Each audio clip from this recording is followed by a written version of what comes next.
Hello, welcome to the Play Podcast. Just a word of warning before we launch into this episode. Unfortunately, the sound quality of our recording of Nina Raine in our conversation is not as clear as we'd like. I'm afraid that during these lockdown times, we are subject to the vagaries that can affect our online connections with our guests. And as it happens, our link with Nina was not optimal on the day we talked with her. I hope that you will bear with us, however, because, of course, what Nina says is certainly worth listening to. Thanks for your patience.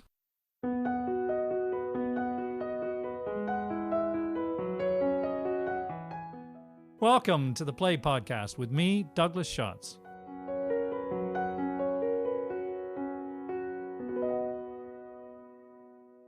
Hello, and welcome to episode 24 of the Play Podcast, where we explore the greatest new and classic plays. I'm Douglas Schatz, founder and host of the Play Podcast. The curtain rises on the high-ceilinged sitting room of a middle-class house. Two couples are enjoying a housewarming party. They are in their 30s, at that time of life when they are moving up the property ladder and having their first children, juggling sleepless nights with their professional careers. One of the women holds a newborn baby. The usual mix of baby tales and friendly banter turns unexpectedly to graphic stories of murder and rape. For several of the partygoers are barristers who are happy to share details from their current cases. Jarringly, the barristers tell these stories by adopting the first-person voice of their criminal clients, although it is clear that for them the world of violent crime is reserved for the less enlightened strata of society. What we will soon see, however, is that the motives and behavior of these self-satisfied metropolitan elite are not so far from that of their criminal clients. They too can allow their cruder instincts to compel them to cross a line of honor or even of the law. Nina Raine's play Consent, which premiered at the National Theatre in 2017 before transferring to London's West End a year later, is a rich and disturbing review of some of the most sensitive issues of our time: the prevalence and definition of rape, the failings of our justice system to account proportionally or sensitively for its abuse, and the sources of individual betrayal and aggression. At a moment when the threat and consequences of male aggression towards women are challenging us to look again at how to address this endemic social scourge, the play could not be more relevant. And listeners are now able to watch the play online at any time via the National Theatre's new at-home service, where you can subscribe or rent shows from the recent NT catalog. I'm therefore delighted and honored to be joined today by the author of Consent, Nina Raine, and by actor Adam James, who appeared in the National's production in the role of Jake, one of the barristers whose behavior precipitates the first crisis in the play. Welcome, Nina and Adam. Thanks so much for joining me, especially with our technical challenges. Are you there? Let's make sure you're there. There. Thank you for having us. Before we kick off, as usual, I must give you a proper introduction, though. Nina Raine is both a playwright and a director. Having earned a first-class degree in English at Oxford, she began her theatrical career as a trainee director at the Royal Court and worked in her early years with many top directors, such as David Hare, Stephen Daldry, Ian Rickson, Dominic Cook, and Nick Heitner. Her directing credits since include Shades by Ali Abano at the Royal Court, April de Angelis's Jumpy at the Royal Court and in the West End, and William Boyd's Chekhov adaptation, Longing at the Hampstead Theatre. Her first play, Rabbit, which she also directed, premiered at the Old Red Lion Theatre in 2006 before transferring to Trafalgar Studios that year and to New York in 2007, winning her 2 awards as Most Promising Playwright. Her second play, Tribes, about a deaf boy raised in a dysfunctional Jewish family, opened at the Royal Court in 2010. Productions in Melbourne and New York followed. Her next play, Tiger Country, was commissioned by Hampstead Theatre in 2011, before Consent in 2017. Her most recent play, Stories, which tells the funny and poignant story of a 40-year-old single woman searching for a partner with whom to have a baby, was produced at the National Theatre in 2018. Adam James is one of the most recognized actors working in Britain today, with an extensive list of credits on both stage and screen. His most prominent stage appearances, in addition to Consent, include 2 of Mike Bartlett's plays, Bull at the Young Vic and King Charles III at the Almeida and in the West End, both of which transferred to New York, where Adam received the Clarence Durrant Award for Best Supporting Actor for his performance as the Prime Minister in Charles III. Other stage appearances include Shipwreck at the Almeida, Girl from the North Country in the West End, and in another award-winning performance in New York in The Pride. His lengthy list of screen credits includes some of the most popular and esteemed titles on TV, including Band of Brothers, Ashes to Ashes, Doctor Who, Grantchester, King Charles III Again, Belgravia, Life, and Michaela Coel's I May Destroy You. His films include Road to Guantanamo, Mother of Tears, and Johnny English 3. All of this being a much edited list of his impressive career. So there, the formal bit over. To start us off, I usually like to give listeners who haven't seen or read the play a brief synopsis so that they can make some sense of what we're talking about. So Nina, I wonder if you could introduce us to the characters and maybe a summary of the scenario that the play presents. Sure. So the play opens with 2 couples who are married, and one looked like the golden couple. They've just had a baby. That's Kitty and Edward. And the other couple are a little bit more flawed on the surface, and that's Jake and Rachel, who have already been through having 2 children together. And as the first act progresses, you see that Jake and Rachel's marriage is unraveling, and as it unravels, it begins to unravel the golden couple's marriage as well, as each of the husband and wife take different sides. The husband is on Jake's side, and the wife Kitty is on Rachel's side. Thrown into the mix are 2 singletons, Zara, who's an actress, and Tim, who is another barrister. And as people tend to do, these 2 singletons, the married couples attempt to set them up, and set up initially fails, but by the end of the first act, they have got together. So in the second act, what has happened by the end of the first act is that Kitty has been enraged by her husband's response to the affair that Jake has been having with a woman. She's so enraged because it inflames an old wound, which is his infidelities in the past. And she screams at him in a scene in the first act that he will never ever understand the hurt that adultery can cause until he is cheated on.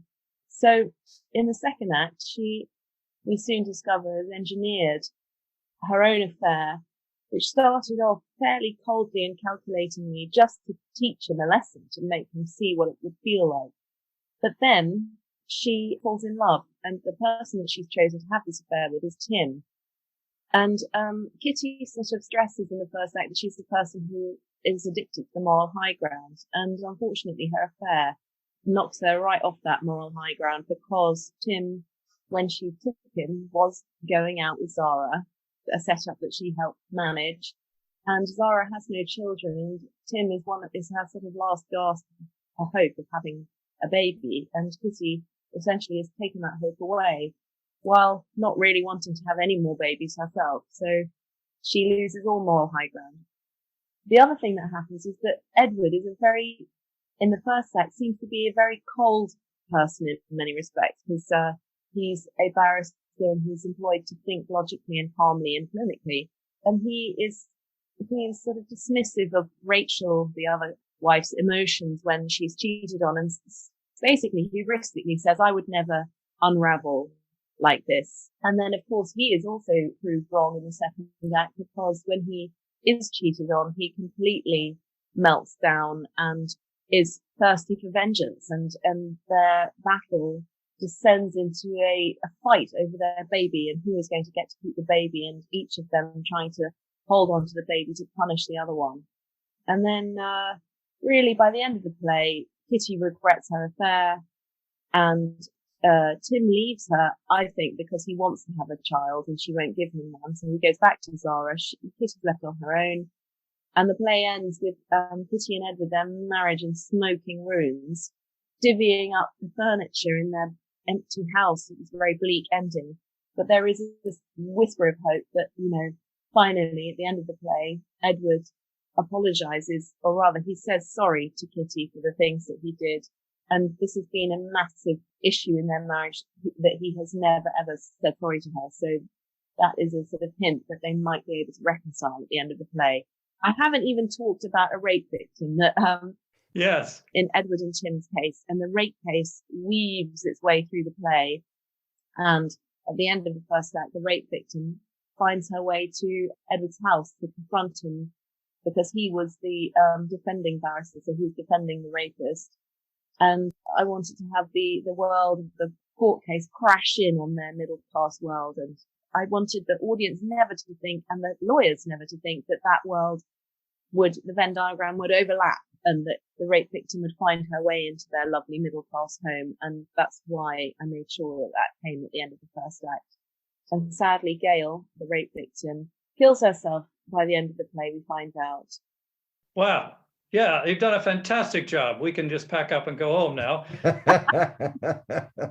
I think what's amazing is that it's this combination, the parallels between the worlds, as you just described, and you go through all of the tortures of their relationships of these couples, but it's against the backdrop, as you said, of this court case that's going on, that Edward, initially, one of the barristers, is defending the person who is charged. And Tim, as it turns out, one of their single friend, is the prosecuting barrister. So they know each other. But that case is sort of set as a background to it. And the parallels between that and their behaviors and the events in their lives is very striking and meaningful, which we'll come to in some more detail. I wanted to ask you, though, before I get to you, Adam, I wanted to ask you, Nina, where the idea to write the play about these subjects came from, about particularly the law and the subject, even more specifically, of rape, as well as the infidelity. Well, this is why it's so great that you've got Adam here, because I would say that the seeds of this play are in my first play, Rabbit, because in that play there is a barrister, and Adam played that barrister. In a way, Consent is Rabbit 10 years on. It's those fucked up adults, young adults that are now middle-aged adults, and now they're in marriages that are all unraveling. So I'd say that the seeds were there, and then, yeah, I think that I kind of thought, that barrister character in Rabbit, there's something there that I want to pursue further. I'll go into his world. And I have a policewoman friend, and she was the officer in the case of a rape case, and I went to watch this rape case. And I was shocked because she was telling me all of the things that the jury couldn't hear, like that this man had raped and beaten many women. And this poor woman was an alcoholic, and she had been in care, and her psychotherapist's meetings were being brought into the case as evidence against her. You know, even as time goes on, and these things are very hot, aren't they? And there are little flare-ups in the press of, this isn't going to happen anymore. But it's always going to be problematic, I think, rape trials. I just don't see any way around that. The core idea for the play came literally just watching that case and thinking, wow, there's so much that the jury don't know. I suppose the other idea for the play that sparked it was then I have a friend who's a barrister, and I went to a dinner party and there were many barristers there, and they were all talking in the first person about these crimes that they'd committed. And because, of course, they are talking in the voice of their client. And because it was more than, if it would just be one barrister, they would have said, I am defending a rapist. They wouldn't say, I raped this woman. Because there were about 3 of them, they were using this shorthand of the first person. And I thought, this is fascinating. All these middle-class people talking about, I'm raping pensioners, I'm doing this, I'm doing that.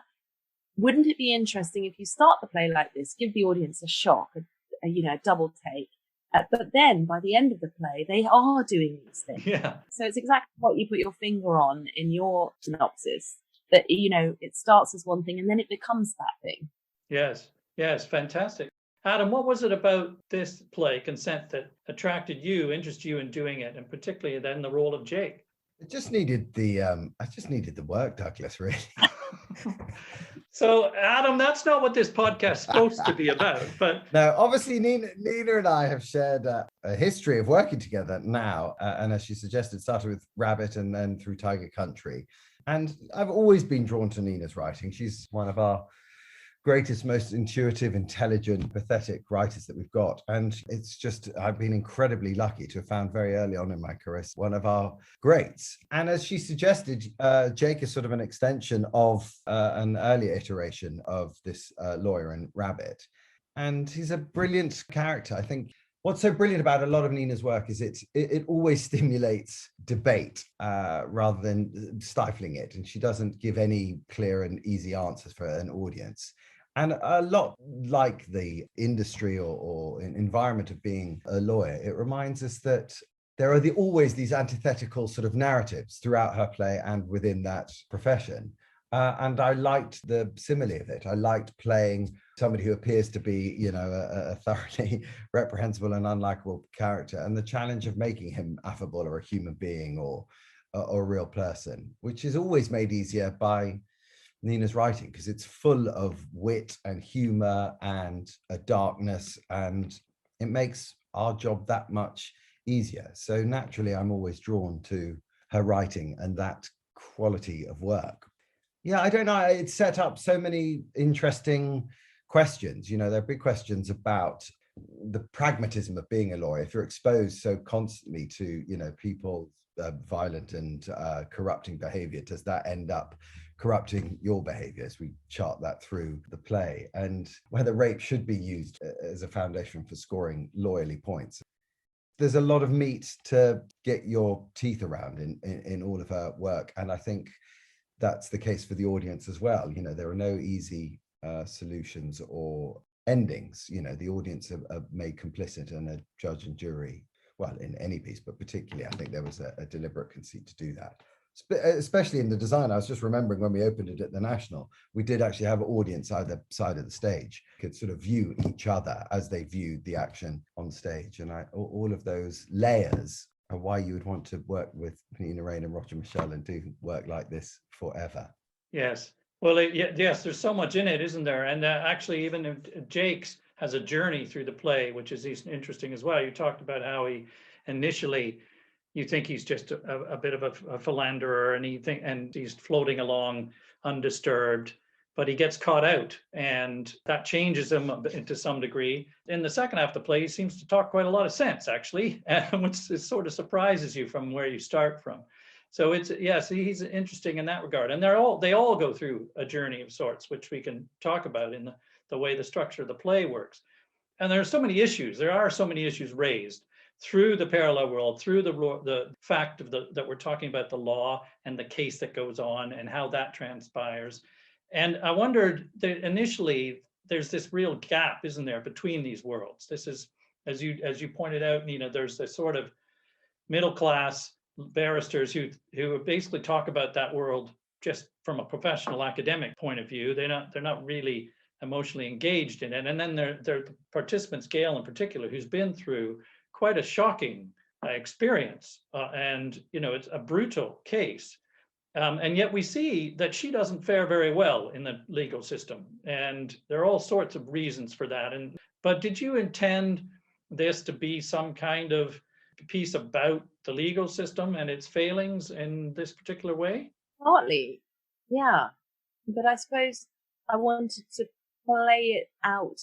We see it played out in the arena of the court, and then I wanted to see how the court went into the home, how the home becomes the court.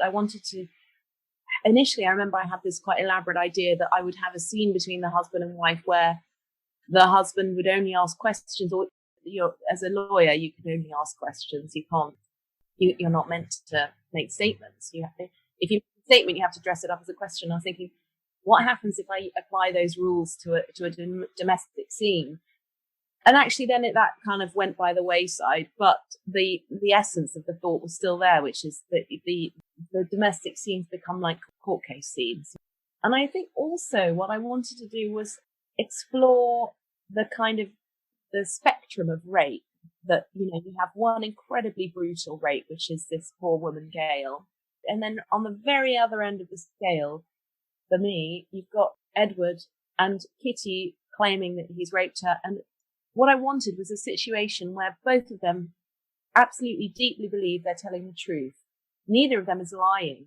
They are telling the truth, but their truths are different. What happens then? that now is such a hot topic. My truth, like Meghan Markle is talking about. What happens when you can't agree that, as they say in the play, that the narratives are oil and water? Exactly the same thing happened to both of them, and yet they have different truths. And I suppose also what I wanted to do was do something kind of nigh on impossible, which is to think, what happens if you make Edward a rapist in the most sympathetic sense possible? That, he genuinely did not think he was raping her, and she was not traumatized. If anything, he was the more traumatized throughout that encounter. Now, these things are really hard to say now, because there are many things that you just get cancelled for even airing. Yeah. That was what I was trying to imagine. And it's interesting that the play has had productions elsewhere. And you know how D.H. Lawrence talks about putting your thumb in the scale? The production in Spain, which was amazing in Madrid and had wonderful actors, the director showed the rape between Edward and Kitty. And you saw that, she half-heartedly tried to push him off and then gave up. And I said, we cannot see what happens, because then we will know what happened, which is in your production that he did rape her. We have to have the question mark. We can't, have our thumb in the scale in this way. Your production is saying, I believe Kitty. The production has to say, I don't know which I believe, Yes. Yes. I mean, that is, you're talking about one of the most sensitive issues, aren't you? About my perceptions and those perceptions being different. And how do we judge these matters? I think that I would come to that, because that is, as you say, a much grayer, more ambiguous area than would appear initially than the first case, which involves Gail and Edward is defending this alleged rapist, which seems to me it seemed to be pretty clear-cut, brutal thing. But of course, what happens, as you just demonstrate in the play, is that the whole legal system fails to actually reach the same conclusion. It seems like a closed shop. It's like the language of this system is very difficult for people to come into. The lawyers have their own language. There's all sorts of process involved, and they're not allowed to, as you referred to earlier, the case where you couldn't admit evidence of previous convictions or any of that stuff. All of this seems along the way, you lose truth, you lose the balance. And actually what happened in the end in this case, of course, is the defendant got off, which you think, well, how did this happen? And of course, there's all sorts in the press continuously still about the failures of our legal system. I read even just this week some startling statistics about how the number of people reporting. So what's happened is the number is increasing, but they're not being prosecuted. And then the number that are actually successfully prosecuted is 1.4% of those that are actually reported, which is, nothing, right? And so is it any wonder people also hold back from actually reporting? But it certainly indicates that there's a problem with the legal system, because it can't really be that only 1.4% of these cases there was an actual crime committed. I was interested also in the parallels are between the way people behave. So you think, okay, we've got a low-life criminal in the first part who's brutally raped Gail. But then you show us the middle-class lawyers and their wives and how they interact. And Jake in particular is fascinating for this, because you're trying to understand what motivates people. How do people come to the point of behaving the way they do? And suggesting through the parallels that, maybe it's not that different. We're all human beings. What is it that drives us and makes us act in the way we do? So Jake, Adam, what is it about him? He starts off, right? And what happens in the first part of the play, he seems a happy-go-lucky, everything's fine. He's got a young family, 2 lovely kids and a wonderful wife, but he seems to be a serial adulterer and gets caught. But he thinks, oh no, it's just a joke. It's not serious. She'll forgive me. Where does his attitude come from? How did you reconcile his psychology for this? God, that's going to be terribly revealing, isn't it? Yeah, I think everybody holds their own morality in different ways. And I suppose Jake's morality about his infidelities are held less profoundly or more lightly than others. And perhaps that's how he chooses to live with that himself. I'm sure he could manufacture a series of justifications for the infidelities he finds, and perhaps he sees them less to do with love or more about sex or more about achieving something he can get elsewhere than in his current marriage, but doesn't want to necessarily explode the lovely life that he has for something as perfunctory as sex or seeking a different quality of intimacy.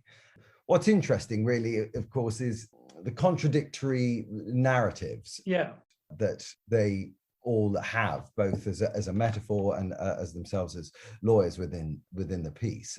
And I like how, to a large degree, the morality or the reins of morality is handed to the audience in witnessing all of this. You know, is it right that adulterous Jake should be jettisoned punitively by Rachel, and should cold-hearted Edward, who's accused of essentially marital rape? It's interesting that, as Nina expressed, that those domestic scenes or domestic agonies are reflected in the courtrooms that they themselves work in.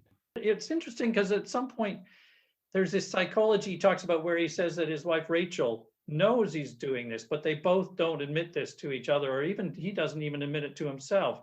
And that seemed incredibly perceptive, Nina, to identify that as possible to sustain, that these parties could actually live like this and pretend that stuff isn't going on. And Jake pretends. Well, I live with a psychotherapist, Douglas, so I've got my fair share of work. I hate to tell you, it's far more common than we might care to imagine. I think people living in those levels of denial or finding a convenient way to make relationships work without discussing it is a lot more prevalent than we might expect. And as you say, you know, Nina's perception of that is very acute, and it's great that it's out there for us to witness. I'm sure there were a lot of very uncomfortable conversations had in the foyer after witnessing consent. In fact, we know there were. I think there were some really awkward shuffles in people's seats at what was being played out in front of them. I think it was all far too familiar. Yeah, I think when there's a lot at stake, if you uncover all this stuff, if you denial is such an interesting thing, isn't it? Because Jake says, I was lying to myself that she knew and that she accepted it, and she was lying to herself that I wasn't doing anything. So they're both lying to themselves, and those are really common, those two lies, I think. Mm-hmm. And then when they get revealed to be lies, then all hell breaks loose. So you can sort of see why people choose to just carry on telling themselves the lie, because the alternative is extremely painful and destructive. Yes. I think the thing about Jake is that I made him have a son who says, you want more raisins, who calls himself you because everybody calls you. And Jake at some point says, you do this, you do that. Like, we say this, you, it's like we're saying one. And he slightly disassociates himself from his actions by saying you. And then, of course, he finds that later, when it all comes home to roost, he says, I look back and I don't know who the person was who did those things. That's me, that is. And that to me tied in really nicely with the fact that there are these lawyers saying I, when actually it's you, did this. So all the pronouns get kind of switched around. That's a really lovely device, because it speaks in a couple of ways. One, that they perhaps don't take responsibility for their actions, and they're not grown up enough in some way to do so. So like Jake's young son doesn't really, because there's one point where instead of saying I don't remember, he says I didn't see me doing that, which is another sort of way of saying I'm not taking responsibility for what I did. Yeah. And then the other thing is they're just not knowing what they're doing, why they're doing it, and not understanding themselves, which is fascinating. And actually, there's another nuance to that psychology of their relationship, I think, Jake and Rachel, in that they're both lying to themselves. But Jake even takes it further and says he thinks that Rachel wants him to be like this, likes who he is, and therefore that's okay. This is part of who he is and why Rachel loves him. Is that right, Adam? Well, that would certainly be his argument. Yes. It's a dream of Jake's that, someone sees all your flaws and then accepts you with those flaws. And then, of course, Kitty says, that's your mother. Yes. Great line. Exactly. Well, yeah, but pretty twisted logic, I guess, but worthy of someone who argues for a living. So the other thing that's interesting about the Jake and Rachel relationship is that there's a point about their retelling a wonderful scene where they're both on the stage at the same time. And this speaks again, to what you're saying about My Truth, where they are retelling about a scene where they were arguing or talking to each other, and their versions are different, even details about the color of the wine they were drinking or whatever, which just, again, emblematic of how people's view of what happens is so driven by their subjective view of the world and their predispositions, their biases, their own desires, of course, of what they'd like to have happened. Memory, of course, is very unreliable, but it is more about the idea that two people can go through the same thing and have completely different accounts of it. So that's, again, by analogy to what's going on in a more serious instance in the rape case and rape later on. Yeah. Mm. And the other thing was that I think their relationship initiates some important questions that are at the heart of the play as well, about why people end up with such differing views and in conflict. And one of the suggestions is about empathy, I think, because at some point, Rachel says that Jake's sorry for himself, but not for what he's done. And Kitty says to Jake, well, put yourself in her shoes. How would you feel? And as you said earlier, that Kitty even says about her husband, Edward, that he doesn't understand anything because it hasn't happened to him. Is this at the heart of this question? Do you see that infidelity or rape could be consequences simply of lack of empathy? Yeah, I mean, I think empathy is at the heart of the play. And I think that's why, for me, Edward redeems himself at the end of the play, because for me, he displays the ultimate empathy, which is that he says to Kitty that when he heard that Tim had left her, he felt sorry for her.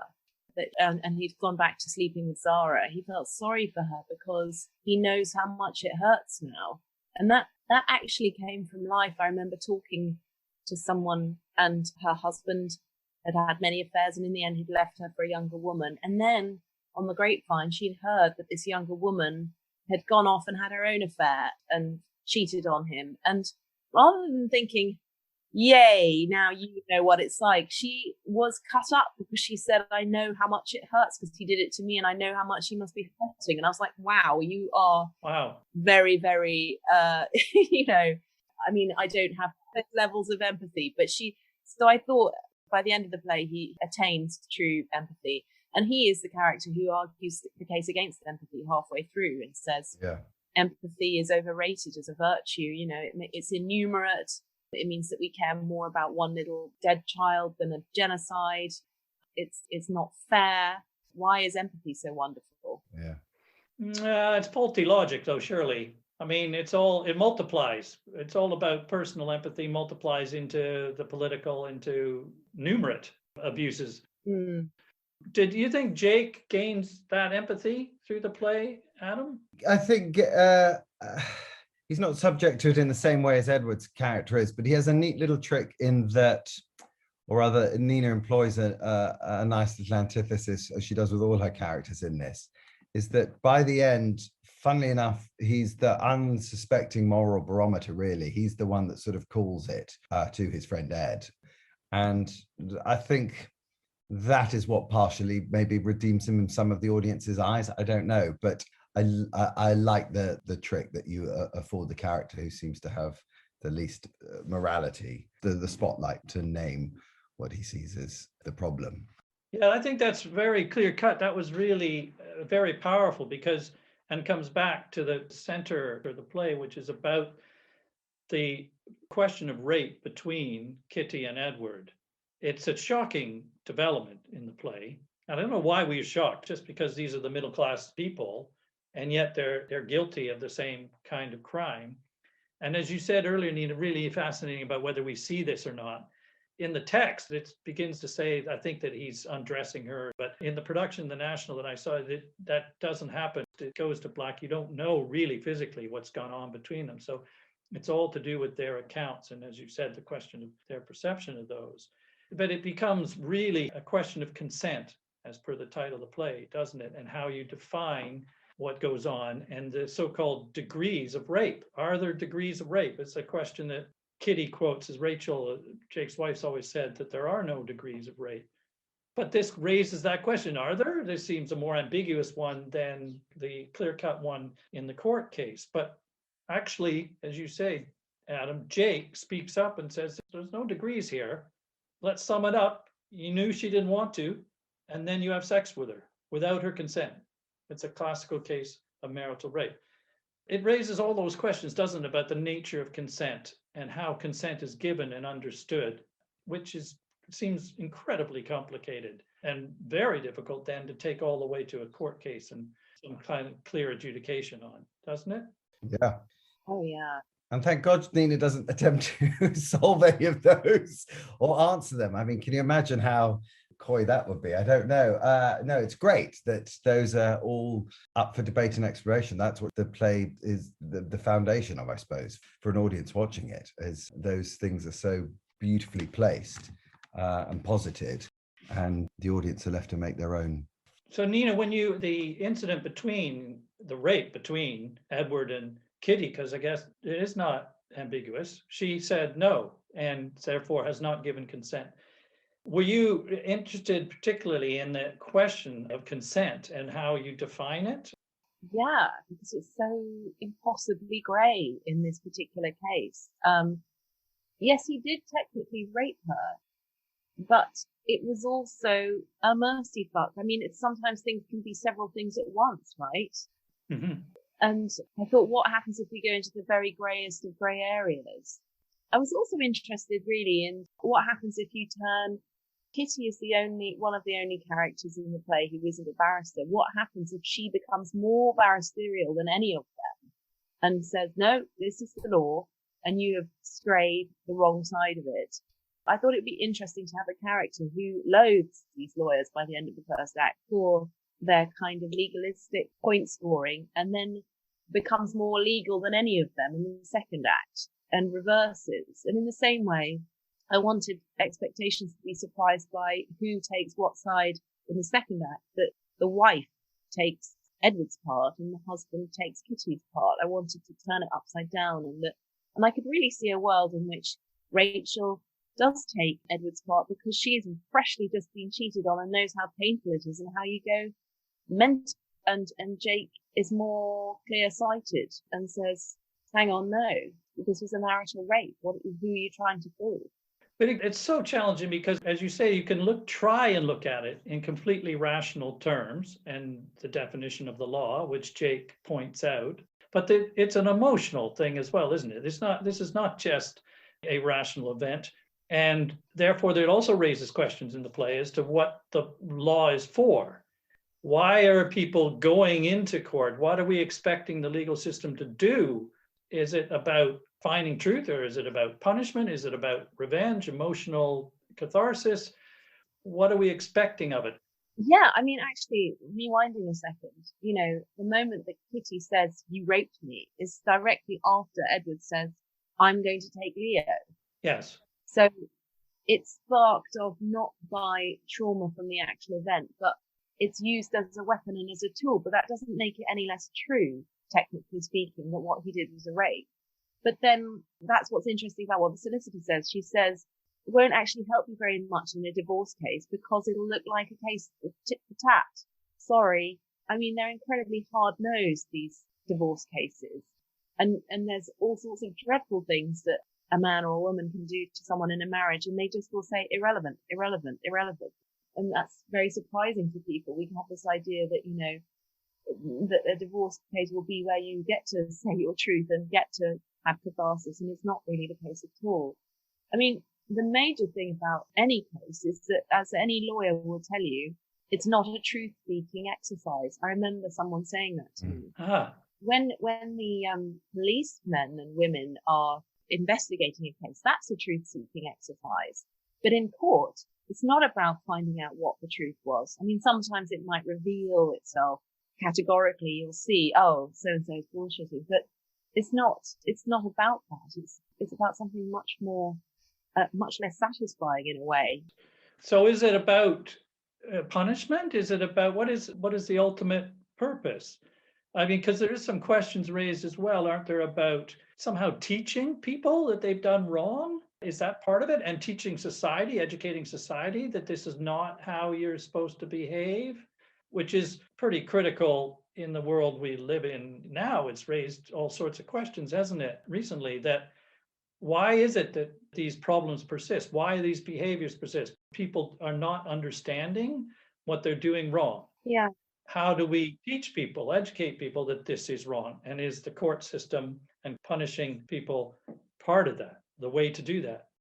I think it's a huge model, really. And it's interesting because the barristers I talked to got very, very uneasy when you suggested it might in any way be about vengeance. So fast as, okay, someone giving a victim's impact statement, okay. But I remember talking to a human rights barrister who said he worried about these victims' impact statements because they made it topple over slightly into the arena of vengeance for the victim, which is not what the law is there to be impartial, not to kind of give vent to people's emotions. And yet we need to feel that justice will be done, don't we? And what's that if not emotional? Well, yes, the victims of the crime, like Gail in the case, it's a hugely emotional, and Kitty as well. They're all emotional, and there's no reason why they shouldn't be. And I think the thing that also gets twisted in this is that the victim also has to account for their behavior. So it becomes even more muddled. And this is a common, I think, trope of rape cases, isn't it? That the defendant is often put in the dock as well. Yeah. For how they behaved before or during or after the event, whether they protested enough, whether they drank too much, what they were wearing, whether they didn't report it quickly enough, all this kind of stuff. It's all shifts the focus to the victim away from the attacker. Yeah. Yeah. I was also interested in the language in the play because, as we've said, the barristers and everybody are arguing very fine points. But it's also interesting about the language that goes on between the couples as well, and how do they communicate? Because again, is it a breakdown of communication somewhere between the couples? And yet language is so important in this context as well. So I was fascinated by the way you played that out in terms of them being articulate, but then at other times inarticulacy, it seems to be the point. Jake, did you feel that, because when you are hurt, you then become pretty inarticulate. Yes, I think that was a deliberate contradiction that Nina wanted to draw, is that these terribly erudite, articulate barristers out of their arena, out of their usual environment of legalese language, are rendered sort of speechless or mute or just full of emotion and lose that articulacy. It's interesting also, I thought there was this casual use of quite graphic, sexualized language as well by the men, particularly in the first part of it. And you think, how far is it from that to infidelity, to rape, to whatever? Is this language not dangerous in itself? Was that intentional? Well, it's interesting that resonates to you in this, literally in this day and age, compared to when we first did it in 2017. That highlights the shift in how attuned and how sensitive we are to the nature of language and to meaning and to the labeling of things. It moves at such an exponential rate these days. It's interesting that you're sensitive to that now in a way that I'm not sure how deliberate it was back then, but forgive me if I'm wrong. Maybe that was entirely deliberate. Nina? I mean, I think that, they're talking about these terrible cases and they have black humor. So their language isn't necessarily going to be brutal and graphic, right? And I think that is related to the thing of them thinking that they're immune, and they're not entirely immune by that they will be those people saying, I'll fucking kill him. I'll tear him apart with my bare hands. And yes, Edward totally prides himself on his articulacy and sneers at these people who he says, they can't string two fucking words together. And then I wanted him to melt down and not be able to string two fucking words. Exactly. Also, I think there was this at a lower level is the kind of male bonding that goes on with sexual innuendo and the sort of image that's giving about how promiscuous men should be, and that's a sort of badge of. And there was a line early on when Zara is offered some wine and she says, no, I won't have another glass. And one of them says, she says no, but she means yes. That sort of resonated, of course, that the same kind of idea could apply, but in more serious consequences, of course. So yeah, they would talk about the concept of consent and how difficult that is, and what in individual circumstances, how do people express this? Because this also, I've talked about language, but a lot of it's nonverbal, right? Isn't that what Edward says? He assumed consent, nonverbal consent. I've had conversations with my children about these sorts of things. about how do you actually approach people? At what stage in your relationships or conversations are you allowed to do or say anything? Do you have to ask explicitly, is it okay if I do this or that? Is that how we're expecting it to play out now? Yeah, I think it is. I think that does seem to be the new vernacular of our generations and below. In fact, the generations below us are all seem to be very adept at expressing and articulating themselves in that context, in those ways, in a way that perhaps we're not, and having to catch up. And it's terrifying. It's because the language seems to be moving at such a pace that you can totally innocently misstep. I suppose it comes back to the empathy, doesn't it? About trying to establish whether you have an emotional intelligence about what others might be thinking or feeling, but then you also have to be, I guess, more explicit about verifying that. I've never been that interested in empathy, Douglas. I made a push for playing Ed early doors. I saw myself so clearly in that character, and I was denied the opportunity of sort of cathartically living out my lack of empathy that I have in my natural life under the guise of playing Edward. But you never know, maybe there'll be a regional production I might sneak myself into. Well, listen, I think Jake has some form of development, I think, during the play. But I was interested in the structure almost comes back to the beginning in some way, as you said earlier, Nina. When we get to the end, all these characters their lives have been turned upside down in some way. There was that complacency at the beginning. They all seem so comfortable in their worlds. And somehow it all gets shaken up. Where are they when you get to the end? Have they learned something, do you think? Yes, absolutely. I think that Kitty has realized that she was hubristic and that she's not as perfect as she thought she was, that she wanted to do something very, very clinical and legalistic, an affair for an affair, an eye for an eye, a tooth for a tooth. And then she fell in love. She realized that feelings are not as simple as she thought or hoped. And then Edward has empathy. So yeah, I think that they absolutely have learned something by the end of the play, and putting them in that same scene, the same sofa covered with the same dust sheet and the same ritual of folding. Yeah, I was going to say it's such a lovely gesture, folding the sheet over so in the first scene they fold up the dust sheet that's on the sofa, and they have this method of doing it together, and then at the end of the play they fold it up again, and there they are, but the sheet is so spotted and stained and dirty now. It's like their marriage, and yet they're carrying on. They're going to work at it together, I thought. Well, yes, it's also that lovely touch because it's one of those things that they've learned they do together as a team, right? That they do sort of soundlessly, wordlessly. They know what each other's role is, and so they work together, and that works. Yeah. And so that there is that suggestion they could still make this work together. Yeah. Adam, you mentioned about the play being done in 2017. I wanted to ask you both how you feel the play feels in the world today. Does it feel different to you? I don't know. It was interesting, your point about language. It only struck me as you said it that, yes, whether that would have a different connotation to an audience's ear today than how many years ago it's been now. I don't know. What do you think, Nina? I think that, if anything, the play feels more dangerous now. Dangerous for the audience, dangerous for the people putting the play on, because people are so much more quick to take offense, and the play trespasses on all those territories which are even hotter than they were then. Now, I wrote this play pre-Me Too, then it was put on post-Me Too because it took that long to be programmed. And lots of people said, oh my gosh, wow, how did you know? And the thing is, it's not a Me Too play. It couldn't be because I wrote it before that. But there are these things that just run through our veins, don't they? Women feeling fucked over by men, and what changes is slightly who's got the power. And at the moment, it's the oppressed, I suppose, are gaining power, and it's just whether it's how that plays out. The play, it's not always saying entirely, it's not always singing from the choir sheet like some people might want it to, but for me, that's more interesting. It's asking the right questions, I suppose. Absolutely. I mean, that's why I felt it seems hugely relevant still, because at heart, it's about what drives people to behave like this and how our society reflects this somehow, even in the institutions like the law, which are not working as they should.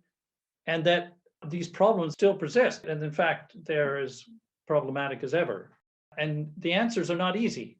As we talked about, the definitions of consent, and then by the time you try and institutionalize some of these things, that's even more difficult. But also even just in personal behavior, understanding ourselves and the impact we have on others, that's pretty challenging day to day. And still more has to change with that, of course. Well, this is why I'm desperate for theatre to return as quickly as possible. Theatre's often described or characterized as sort of an empathy machine, maybe more than any other art form. I'm not entirely sure, but it does deal in doubles. There's actors and characters and stage and setting, and it holds its own contradictions. And I'm really acutely aware, certainly in the last year, how we have, I say we sort of loosely, but the tribalism that's happened in debate, the nuance of debate, the nuance of any sort of conversation or difficult conversation has just been, there's no gray anymore. It's black and white. You're right or wrong. You're part of this echo chamber or part of this echo chamber, all exacerbated, of course, by social media, which loves to tribalize everybody. And I worry about that. That's where we find ourselves now. I worry that the nuance of debate is being lost to a degree. I think you're absolutely right about the theater, though, being a place where you can engage with people who think differently and see problems played out, but not necessarily being preached to, where you understand that things are nuanced and different points of view are aired. And just the fact of being there live with other human beings somehow makes that process more telling, I suppose, or more engaging, more relatable, so that you come away with some understanding that you think applies to the rest of the world, not just yourself. So yes, roll on, return of that. And in terms of this play now in this time, again, I think what is wonderful is there's a richness to the characters and their behaviors, and the issues are not going away anytime soon. So I think this will continue to be relevant. We've been running, I think, a little bit over time now with all our technical challenges. One of the traditions of our podcast, guys, is I like to ask my guests to recommend a play that we could talk about in a future episode. So I wonder if you have a personal favorite that you'd be happy to nominate. Nina, I start with you. I'd like to nominate The Effect by Lucy Preble, which is about drugs, trials, and falling in love, and is love a drug? And I feel like that was a play that was absolutely brilliant. And I feel it kind of got overlooked because in the same year that it came out, Constellations also came out. And I feel that Nick Payne scooped up a lot of the awards and attention and oxygen. And it's a wonderful play, Constellations, as well. But I feel that The Effect was really a fantastic play that slightly didn't get the limelight it deserved. Yeah, it was wonderful. Because as I remember, there's trial where there's a placebo and a drug, and they don't know who's had which as to what impact they've had on whether they fall in love or not. And it's a fascinating premise. Thank you for that suggestion. Adam, have you managed to think of one? I have. It was a play I've seen as it evolved over years and years and years. And it was actually, I think, the last piece of theatre I took my wife to see before lockdown. It was literally days before lockdown. And it was Robert Lepage's production of The Seven Streams of the River Ota at the National. And I was so pleased to have seen it at that time, little did I know, but also to have introduced Vix to it, because it's such a consummate piece of theatre, and it represents within it almost, I think, every discipline of theatre that there is, from mime to farce to puppetry to no theatre to kabuki, silent. It was such a staggeringly well achieved orchestrated piece of theatre, despite its 7 hours, whatever. That in itself was, part of the thrill of it. Yeah, that's a great suggestion. Robert Lepage is a genius. The visual imagination he has, and it's just extraordinary. And actually, that was a really special moment to be in the theater, spending 7 hours, because we felt the impending closure coming in on us, the walls coming in on us somehow. That's absolutely right. In fact, I think I only managed to see it because some people were already getting nervous and weren't wanting to commune in those spaces. So we managed to get ourselves some really good tickets. But you're right, it's a piece of art in its own right, but it couldn't have come at such a life-altering time as well. I recommend anybody to go to any Robert Lepage stuff. It'll be something will blow you away. Douglas, can I make a future recommendation? Sure. At the risk of Nina's blushes, I think Nina has a terrific new play coming on at the Bridge Theatre this summer, hopefully. I'm not sure the title's yet to be decided. It's either going to be Bach and Sons but it's Nina Raine's new play. It's called, it's Bach and Sons, yeah. It is going to be called Bach and Sons. After much debate, we decided that actually was going to be the better title. But I think Nick Heitner's directing it, Nina's written it, and I think Simon Russell Beale will be playing. Oh, fantastic. Adam, you're not in this as a barrister, no. Sadly not, no, much as I tried. Okay, I would love to do that. Nina, Adam's put you on the spot because I'm going to send you an invite when this comes out. But thank you very much for that. Listen, it's been great to meet you and talk about the play today. Thanks for your time. I'm so appreciative. Not at all, my pleasure. And I hope we'll get to meet in the real world sometime not too distant future, perhaps at the Bridge. As the curtain falls, at a time when we are aware once again that male aggression and abuse against women remains an endemic feature of our society, I leave the theater thinking that change must include taking personal responsibility for examining our own assumptions, our language, how our actions affect those around us. Learning, in fact, what it feels like to be in her shoes.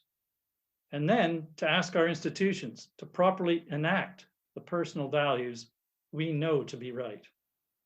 Thanks for listening. Thank you. Thank you. See you next time.